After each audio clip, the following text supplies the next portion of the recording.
What's going on? Welcome to Tech with Sean, and today I've got this Dell Optiplex 980 small form factor, and I saved it from the recycling pile. We're gonna drop some new parts in it on a budget and see what it can do. Okay, so this here is the Dell Optiplex 980 DT, and this is like the medium size Optiplex. They have the ones that are as wide as a full tower, and you can put a regular size graphics card in those. Then they have these smaller ones, and you can only put a low profile card in them. And then they also have the ultra small form factor one. I did a build before in one of these with the Optiplex 3020. In these you can only put a single height card, but in these larger ones, I'm going to be able to put in a double height card that's still low profile. So we're going to be able to put a GT1050 2GB in there. Now let's take a look inside the case. The way this thing came, it had some really modest specs. It has the i5 650. That's only a dual core chip, but it does have hyper-threading, so it's 2 cores, 4 threads. But it's not very good. It's an old Linfield CPU. We only have 4GB of DDR3, a 320GB tape drive down there, a CD drive, and it has a discrete graphics card, but it's a Radeon HD 5450, and that's pretty terrible for gaming or really doing anything. So we're going to upgrade the CPU to an i7 870. That's going to be 4 cores, 8 threads, and have a higher clock speed. We're going to throw more RAM in these empty slots, so we'll have 8GB total, and we're going to put in a 2GB GTX 1050. The GTX 1050 can run just off the 75 watt PCIe power, so we won't need external 6-pin connector, and I think it's all going to be enough to run off of the 240 watt OEM power supply. So let's hope it all works. I'm also going to, instead of hooking up the DVD drive, I'm going to hook up a 240GB SSD to run Windows and stuff off of.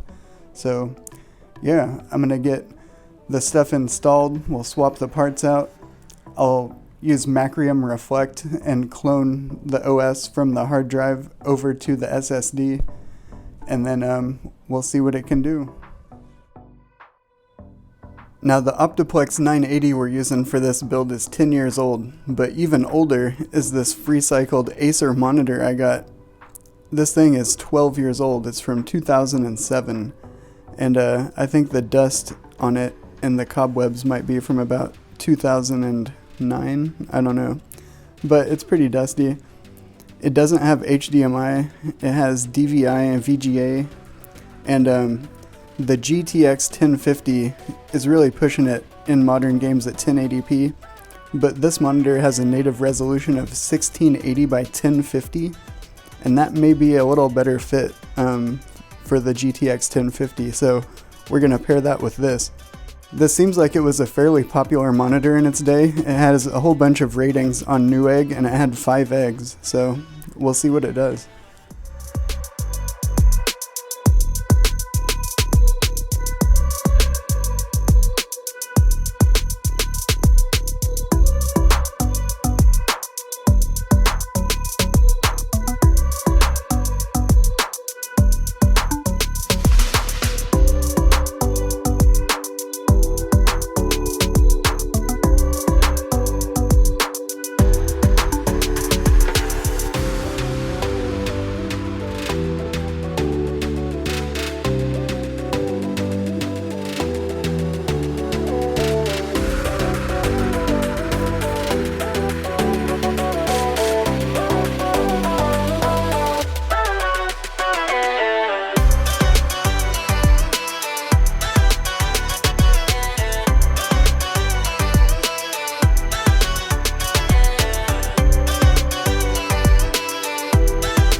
Check out this setup in all of its glory. We got our really standard looking Optiplex down here, the 10-year-old desktop. We got the 12-year-old Acer monitor up here, and we got just like a cheapy you know, $15 keyboard mouse combo. This monitor, it surprisingly looks decent from straight on, but it's a TN panel, and the color shift is some of the worst I've seen. Check this out. Well, it actually looks way better on camera than it does in real life. As soon as you tip the angles, the colors just go way off. Yeah, it looks actually pretty decent on camera. And when you're sitting in front of it playing games, I mean, it's not bad. I can see why it was a 5-egg monitor that many years ago, because even today it's better than some, you know, real crappy dim laptop screens I've used even recently.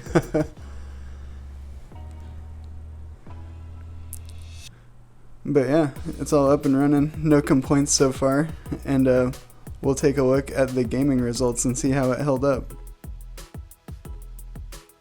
Alright, now for some games. First, we're taking a look at the new Master Chief Collection Halo Reach, and I have this on 100% resolution scaling and the new enhanced graphics quality.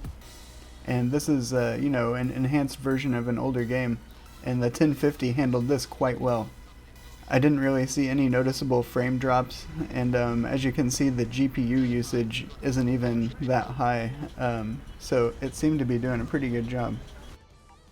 Okay, next up we have Dragonball FighterZ, and this we have on mostly medium and high settings. You can tell by the VRAM usage though that we're not really pushing it that far, so you could dial things up to high, I think, if you wanted to. Maybe not the anti-aliasing, as we're kind of close on the VRAM. It's sitting under the 2 gigabytes, but if you add too much anti-aliasing, it's going to go up. We already have the textures on high, so it's nice that you can have, you know, textures on high detail on this 2 gig card. But it's a fun game. It runs at 60 frames, and really anybody on a lower spec system should check it out, because it doesn't take a beast of a rig to run it, and it's a really good game. Okay, now we got Forza Horizon 4, and we got this going at a mix of all types of settings to get it to run at a, you know, good solid 30 frames per second. I tried running it at 60, it just wasn't gonna happen, and I was able to get 30 with the native resolution and with some pretty decent settings, so I went ahead and went with that. I used short motion blur to kind of mask the frame rate a little bit, and really it plays quite good at 30 frames per second. You would think for a racing game, not running at 60 would, you know, make it like a game-breaking difference, but it runs at 30 frames per second on some of the Xbox consoles, and it's really quite playable. It's a really good looking game too, even if it's only 30 frames per second. It was probably one of the more visually nice looking games that I played on this little system. Now we got Final Fantasy XII, the Zodiac Age. This is the HD re-release of Final Fantasy XII, and this is the Steam version. Now this is running at native resolution. Most of the settings are on low, and I believe I have FXAA on and not MSAA. I forgot to record the settings screen on this one, sorry y'all. But it was mostly lowish settings with FXAA, and I think I had the anisotropic filtering turned all the way up, and ambient occlusion on the lowest setting. But it played at 60 frames per second in the city, running around in the field, killing little cactars, and you know, getting some treasures and whatnot. So it seemed like this game is definitely a go on the 2 gig GTX 1050. Now a game that needs no introduction, this is Skyrim Special Edition, and we're running this at native resolution, medium settings, and TAA. I went ahead and dropped the shadows down to low. I turned off God Rays and a couple of the extras just to give us a little bit of extra headroom.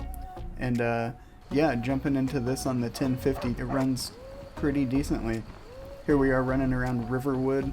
I went out in the woods and I wanted to try running around in town too, but I didn't really see any big dips, and you know, it is an older game, but it seemed to keep up quite well. This is always a good one to, you know, dump a bunch of hours into. You can really get into it, and it held up really good, and the textures on medium seemed pretty decent.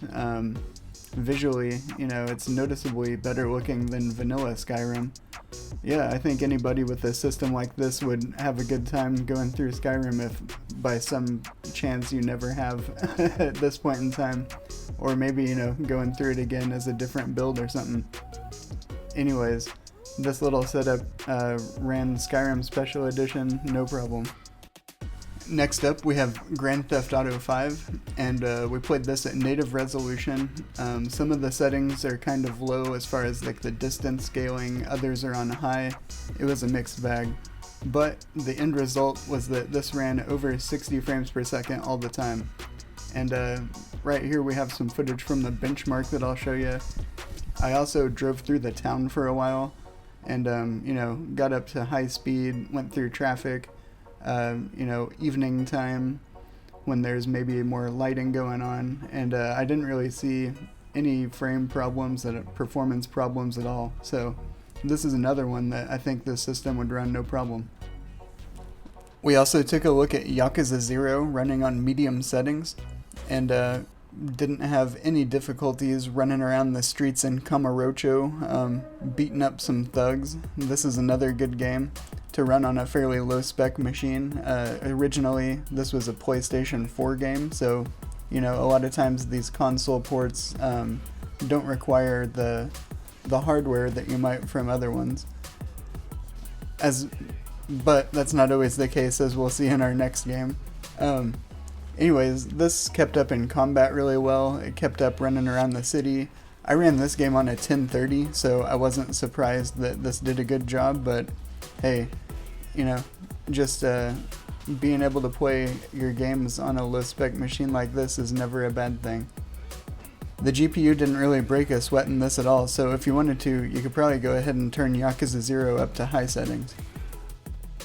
Alrighty, to wrap it up, we're taking a look at the granddaddy of them all. Right now, this is kind of like the new Crisis. This is Red Dead Redemption 2 for PC, and depending on the settings you use, this can bring pretty much any system to its knees. Even my 2080 Ti won't play it at 60 frames per second, 1440p on Ultra.